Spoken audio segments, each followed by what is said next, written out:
नमस्कार, स्वागत है आप सभी का। मैं हूं आपके साथ रेशु त्यागी। अगले आधे घंटे मेरे साथ देखिए उत्तराखंड से जुड़ी हुई तमाम खबरें। मुख्यमंत्री पुष्कर सिंह धामी अपने मंत्रिमंडल के साथ अयोध्या दौरे पर रहे। सीएम धामी ने अपने कैबिनेट सहयोगियों के साथ अयोध्या में रामलला के दर्शन किए। इस दौरान सभी बेहद उत्साहित और भक्ति भाव में डूबे हुए नजर आए। मुख्यमंत्री पुष्कर सिंह धामी उनके मंत्रिमंडल सदस्य सतपाल महाराज, प्रेमचंद अग्रवाल, सुबोध उनियाल, डॉक्टर धन सिंह रावत, रेखा आर्य और राज्यसभा सांसद नरेश बंसल के साथ अयोध्या पहुंचे। अयोध्या में महर्षि वाल्मीकि अंतर्राष्ट्रीय हवाई अड्डे पर पहुंचे मुख्यमंत्री धामी और उनके सहयोगियों का इस दौरान भव्य स्वागत किया गया। पूजा परिसर में जय श्री राम के नारे इस दौरान सुनाई दिए। यहां से वो राम जन्मभूमि के लिए रवाना हुए। मुख्यमंत्री और उनके सहयोगी अयोध्या धाम में प्रभु राम को साष्टांग नमन करते हुए भी नजर आए और इसके बाद उन्होंने पूजा अर्चना की। दर्शन करने के बाद मुख्यमंत्री धामी भावुक हो गए। मुख्यमंत्री ने कहा कि रामलला के दर्शन से रोम रोम भक्तिमय और मन प्रफुल्लित है।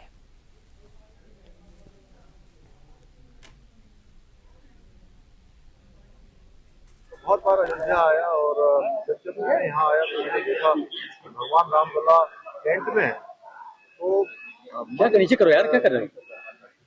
मैं भावुकता उस समय होती थी, लेकिन आज एक अलग प्रकार का है। हम सब गौरवान्वित हैं कि ये क्षण हमको मिल रहे हैं और फिर से रामयुग शुरू हो रहा है। यहाँ पर उत्तर प्रदेश सरकार माननीय योगी जी पर अनुरोध किया है कि हमको जमीन जल्दी दे देंगे तो हम संबंध है और लोग आएंगे तो जल्दी हमको यहाँ पर जमीन मिल जाएगी तो हमारा भी एक सदन यहाँ पर बन जाएगा। इससे आने जाने वाले लोगों का और एक परस्पर संबंध बना रहेगा। नहीं, अच्छा है तो हर एक राम भक्त और राष्ट्र भक्त जाता है अयोध्या जाए और रामलला की इच्छा हुई उनका दर्शन। राम यत्र है सर्वत्र है, यत्र तत्र और सर्वत्र। और इस साल होने वाले लोकसभा चुनाव को लेकर बीजेपी कार्यकर्ता 400 पार के लक्ष्य को लेकर जनता के बीच पहुंच रहे हैं। वहीं घनसाली पहुंचने पर प्रेस कॉन्फ्रेंस करते हुए सुप्रसिद्ध उद्योगपति और वरिष्ठ बीजेपी नेता वीरेंद्र दत्त सेमवाल ने आगामी लोकसभा चुनाव टिहरी लोकसभा क्षेत्र से अपनी दावेदारी पेश करते हुए क्षेत्र के विकास के लिए अपनी प्राथमिकताएं बताई। साथ ही उन्होंने कहा कि वो लगातार 2 महीने से कई जनपद का भ्रमण कर जनता से सीधा संवाद स्थापित कर रहे हैं। पूर्व में केंद्रीय परिवहन मंत्री वीसी खंडूड़ी के सलाहकार के रूप में उन्होंने टिहरी लोकसभा क्षेत्र में सड़कों की स्वीकृति दिलाई। उत्तराखंड आंदोलन के दौरान सक्रिय रूप से कार्य किया। इसके साथ ही उन्होंने अपनी प्राथमिकताएं गिनाते हुए कहा कि 4 धाम यात्रा मार्ग से बूढ़ा केदारनाथ धाम को जोड़ने के लिए उत्तरकाशी बेलक त्रियुगी नारायण मोटर मार्ग को स्वीकृति दिलाने के लिए लगातार केंद्रीय सड़क परिवहन मंत्री से मांग की जा रही है। इसके साथ ही प्रतापनगर की तर्ज पर भिलंगना को भी इस दौरान ओबीसी क्षेत्र घोषित कराने की पैरवी की जाएगी। वैसे हम निश्चित रूप से हम तो कहते हैं कि पूरे विश्व का, पूरे देश का, सबका निश्चित रूप से जब मोदी हैं तो मोदी जी के नाम पे, और टिहरी का तो सौभाग्य है, पूरे उत्तराखंड का सौभाग्य है कि यहाँ पूरी 5-0 से पार्टी जीतेगी। जनता ने केंद्र में नरेंद्र मोदी सरकार के द्वारा जो उपलब्धियां की गई, और केवल नरेंद्र मोदी जी नहीं, केंद्र सरकार के हमारे चाहे सड़क परिवहन मंत्री गडकरी जी हूँ, चाहे हमारे रेल मंत्री हूँ, चाहे हमारे ग्रामीण मंत्री हूँ, प्रत्येक मंत्रालय से दिल खोल करके उदार भावना के साथ उत्तराखंड को बजट भी मिलता है, हर प्रोजेक्ट को मंजूरी भी मिलती है। तो ये इस देवभूमि का सौभाग्य है। देखिए, भाजपा एक बहुत बड़ी विश्व की नंबर 1 पार्टी बन गई है और आपने पिछले 3 राज्यों के चुनाव देखे होंगे कौन कौन मुख्यमंत्री बने हैं। इसलिए सबको सब्र करना चाहिए।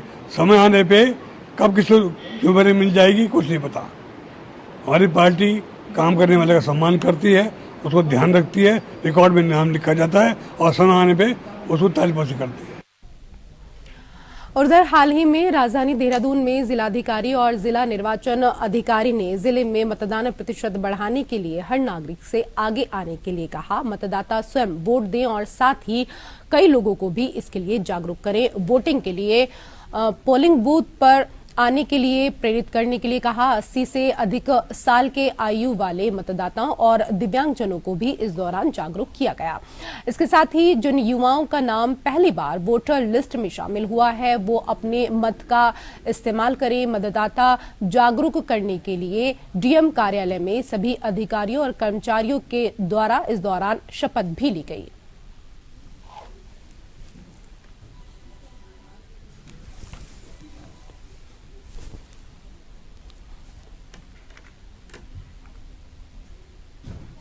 उत्तराखंड बीजेपी के 250 प्रतिनिधि नई दिल्ली में आयोजित पार्टी की राष्ट्रीय परिषद की बैठक से बूथ जीता चुनाव जीता के मंत्र को लेकर लौटेंगे। आपको बताते चलें कि लोकसभा चुनाव की दृष्टि से राष्ट्रीय परिषद की बैठक को काफी महत्वपूर्ण माना जा रहा है। बैठक में केंद्रीय नेतृत्व का मार्गदर्शन प्राप्त होने के बाद पार्टी आगामी लोकसभा चुनाव प्रचार प्रसार अभियान में जुट जाएगी। शनिवार से शुरू हुई 2 दिवसीय बैठक के दौरान पार्टी की रणनीति में खास भूमिका निभा रहे प्रतिनिधियों से लोकसभा चुनाव में जिताऊ प्रत्याशियों को लेकर फीडबैक भी लिया जा सकता है।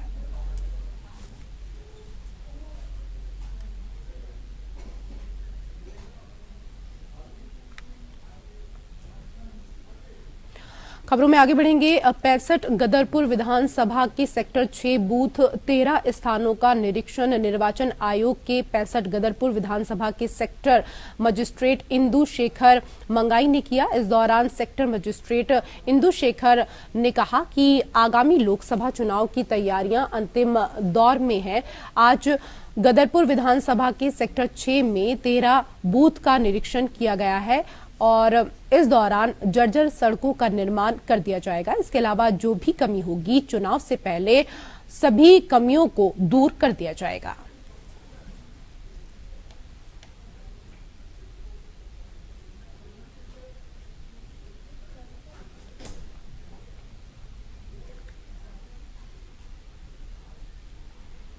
खबरों में आगे बढ़ेंगे। महिला कांग्रेस अध्यक्ष ज्योति रौतेला ने प्रेस कॉन्फ्रेंस को संबोधित करते हुए बीजेपी सरकार को आड़े हाथों लिया। महिला कांग्रेस अध्यक्ष ज्योति रौतेला ने कहा कि आज बढ़ती महंगाई से आम आदमी परेशान हो चुका है। केंद्र सरकार जिस तरह से महंगाई का अतिरिक्त बोझ जनता पर थोपने का कार्य कर रही है उसका परिणाम बीजेपी को 2024 के लोकसभा चुनाव में भुगतना पड़ेगा।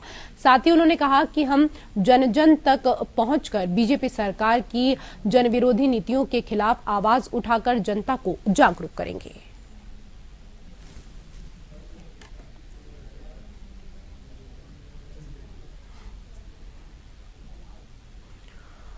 उत्तराखंड बीजेपी प्रदेश अध्यक्ष महेंद्र भट्ट राज्यसभा सदस्य पद के लिए निर्विरोध निर्वाचित हो गए हैं। चुनाव अधिकारी ने महेंद्र भट्ट के निर्विरोध निर्वाचन की घोषणा की है, जिसके बाद से बीजेपी कार्यकर्ताओं में खुशी की लहर है। चुनाव अधिकारी ने इसकी घोषणा की। महेंद्र भट्ट ने 15 फरवरी को 4 सेट में नामांकन दाखिल किया था। उनके अलावा किसी दल या निर्दलीय उम्मीदवार ने नामांकन नहीं किया था।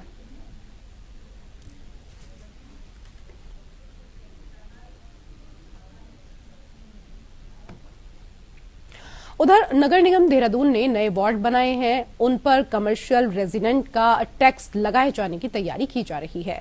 इस बात को लेकर सहायक नगर आयुक्त विजय PS चौहान ने कहा कि जो 10 साल पुराने रेजिडेंट प्रॉपर्टी है उन पर छूट दी गई है और उनको टैक्स नहीं देना होगा, लेकिन जो कमर्शियल प्रॉपर्टी है उन पर टैक्स लगाया जाएगा।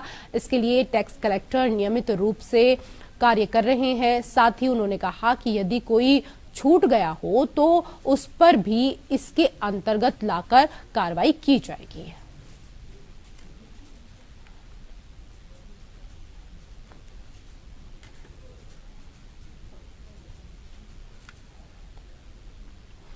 छात्र संघ अध्यक्ष ऋतिक के खिलाफ एक शिकायती पत्र भूगोल की HOD और कॉलेज में DDSW प्रोफेसर अनीता रुडोला ने पुलिस को सौंपा है, जिसके खिलाफ कॉलेज में छात्र संगठन ने प्रशासनिक भवन में तालाबंदी कर भूख हड़ताल शुरू कर दी है। छात्र संघ अध्यक्ष की माने तो DDSW ने छात्र संघ समारोह के बिल पास करने पर लेट लतीफी की, जिस पर प्रोफेसर अनीता रुडोला का छात्र संगठन ने घेराव किया और इस दौरान हुई बहस पर एक वीडियो बनाकर सोशल मीडिया में पोस्ट कर दिया गया, जिसके खिलाफ प्रोफेसर ने छात्र संघ अध्यक्ष के खिलाफ कार्रवाई करने के लिए पुलिस को शिकायती पत्र सौंपा और कार्रवाई की मांग की है। प्रोफेसर ने बताया कि उनकी छवि को धूमिल करने के मकसद से वीडियो सोशल मीडिया पर पोस्ट किया गया, जिसके खिलाफ उन्होंने पुलिस को शिकायती पत्र सौंपकर कार्रवाई करने की मांग की है।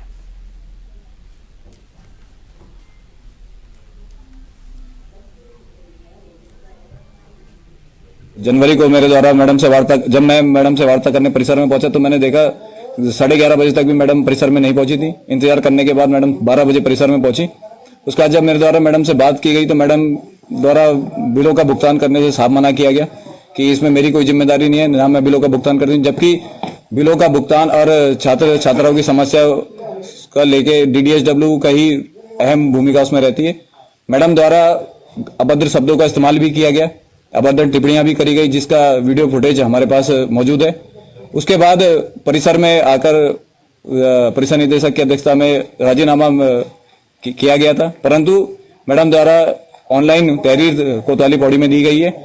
और जब कोतवाली से मैडम की बात की गई तो मैडम का कहना है कि रिटर्न में माफीनामा नहीं दी गया, जब जिसका छात्र संघ पुरजोर यहाँ पर विरोध करता है। और जब तक मैडम लिखित में माफी नहीं गई, यहाँ पर भूख हड़ताल में यहाँ पर छात्र संघ बैठा रहेगा और तालाबंदी भी परिसर में, तब अनिश्चितकालीन तालाबंदी भी परिसर में रहेगी जब तक मैडम द्वारा लिखित में माफीनामा और तहरीर को वापस नहीं लिया जाता। उधर मौसम के बदलते मिजाज और जलवायु परिवर्तन का सीधा असर तापमान पर पड़ रहा है। यही वजह रही कि साल में तीसरी बार रविवार को चारों धामों समेत ऊंचाई वाले इलाके में बर्फबारी होने के बावजूद भी तापमान में गिरावट दर्ज नहीं हुई। उधर मौसम वैज्ञानिकों का कहना है कि आने वाले 10 साल में सामान्य तापमान में 0.5 डिग्री सेल्सियस की बढ़ोतरी हो सकती है, जो चिंता का विषय है। इसको लेकर मौसम विज्ञान केंद्र की ओर से बारिश बर्फबारी का ऑरेंज अलर्ट जारी किया गया है। केंद्र की ओर से जारी पूर्वानुमान के अनुसार उत्तरकाशी, चमोली, रुद्रप्रयाग, बागेश्वर और पिथौरागढ़ जिले में 3500 मीटर से अधिक ऊंचाई वाले क्षेत्रों में बिजली चमकने और ओलावृष्टि के साथ भारी बर्फबारी की संभावना जताई जा रही है। इस तरीके से मौसम में परिवर्तन आ रहा है, जलवायु परिवर्तन हो रहा है, उसका सीधा प्रभाव मानव जीवन के साथ पर्वतीय अंचलों के खेत खलिहानों पर पड़ रहा है। ऐसी स्थिति बनी रहे तो निश्चित तरीके से यहाँ के लोगों के सामने अन्न की बड़ी संकट पड़ जाएगा, क्योंकि यहाँ का उत्पादन नहीं हो पाएगा। जलवायु परिवर्तन के कारण तमाम परिस्थितियां यहाँ का जनमानस को झेलना पड़ रहा है। बर्फबारी होने के कारण जो कांपते हुई ठंड यहाँ के जनमानस का हुआ करता था, वो आज देखने को नहीं मिल रहा है। निश्चित तरीके से कहीं न कहीं ये वातावरणीय असंतुलन है, पर्यावरणीय असंतुलन है। इसको बनाना हर किसी का दायित्व है, तभी जाकर के एक सुसज्जित वातावरण पर्वतीय अंचलों में हो पाएगा। अन्यथा जिस प्रकार से मौसम ठंड होने के कारण भी तापमान में कोई अंतर नहीं आ रहा है, ये बहुत ही चिंता का विषय है। राजधानी देहरादून के ऋषि प्रणा सभागार में जनता दरबार का आयोजन किया गया। जिलाधिकारी सोनिका की अध्यक्षता में आयोजित जनता दरबार में करीब 100 शिकायतें आई, जहां ज्यादातर शिकायत जमीन विवाद, बिजली, पानी और घरेलू विवाद से जुड़ी हुई थी।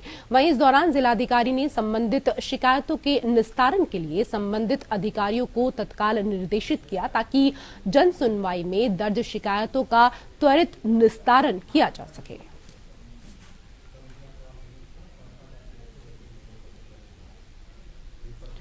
दून धीरे धीरे हाईटेक होता जा रहा है। स्मार्ट सिटी की दिशा में आगे बढ़ रहे दून में अब मानव रहित अत्याधुनिक तरीके से सीवर लाइन को लेकर सफाई की जाएगी। देहरादून स्मार्ट सिटी लिमिटेड जल ने करीब 36 लाख रुपए की लागत से रोबोटिक मशीन बनाई है, जिसने सीवर के मेनहॉल माध्यम से मानव रहित कार्य किया जाएगा। पहली बार इस प्रकार की तकनीक का इस्तेमाल किया जा रहा है। देहरादून स्मार्ट सिटी की ओर से शहर की सफाई व्यवस्था को और मजबूत बनाने के लिए जल संस्थान ने इस दौरान रोबोटिक मशीन उपलब्ध करवाई है।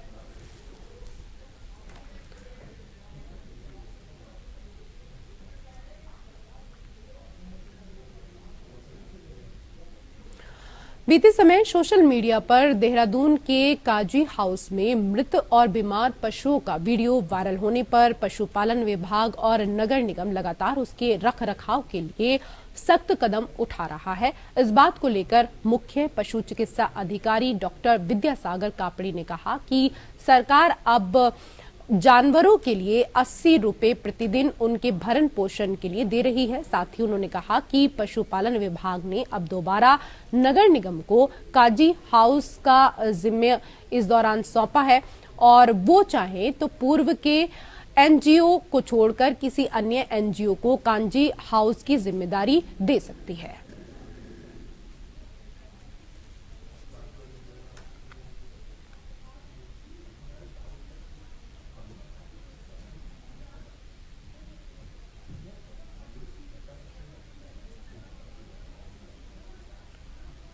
हरिद्वार में धार्मिक संपत्ति के नाम की फर्जी ट्रस्ट बनाए जाने का मामला सामने आया है। कोर्ट के आदेश पर हरिद्वार कोतवाली में भारत माता मंदिर ट्रस्ट के महंत समेत 20 लोगों के खिलाफ मुकदमा दर्ज कर लिया गया है। पुलिस मामले की जांच में जुटी हुई है। मामला हाई प्रोफाइल होने के चलते पुलिस अधिकारी कुछ भी बोलने से बच रहे हैं। भूपतवाला स्थित नारायण निवास आश्रम के महासचिव दीपक कुमार ने कोर्ट में प्रार्थना पत्र देकर बताया था कि स्वामी अवधेशानंद सरस्वती नाम के संत ने उनके गुरु रामेश्वरानंद की मृत्यु के बाद फर्जी ट्रस्ट बनाकर खुद को उत्तराधिकारी घोषित कर लिया था। इसमें आरोपी संत के साथ अन्य संत और कुछ राजनीतिक लोग भी शामिल हैं।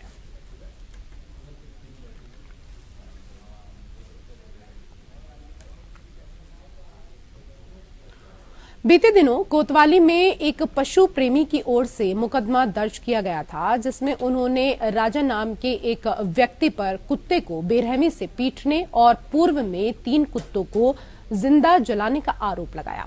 मामले के संबंध में अजय सिंह एसएसपी देहरादून ने बताया कि पशु क्रूरता के तहत आरोपी पर मुकदमा दर्ज किया गया है। साथ ही मामले की जांच की जा रही है। हालांकि पूर्व के मामले में साक्ष्य नहीं मिल पाए, लेकिन हाल ही के मामले में कुत्ते को पीटने को लेकर मुकदमा दर्ज कर लिया गया है।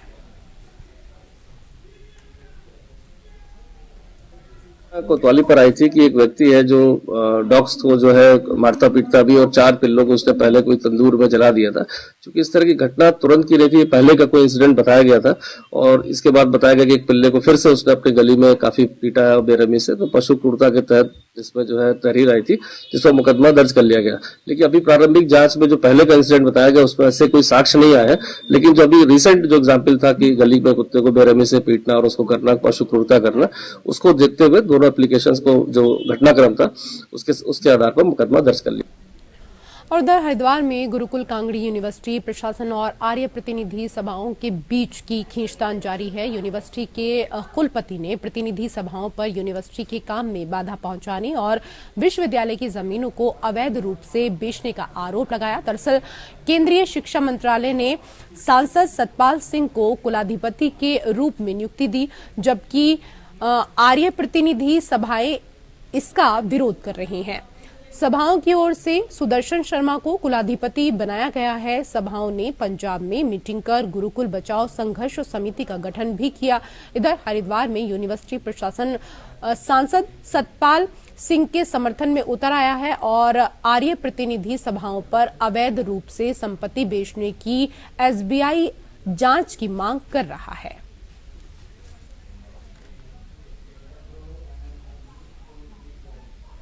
और उत्तराखंड की खबरों में मेरे साथ फिलहाल इतना ही। नमस्कार।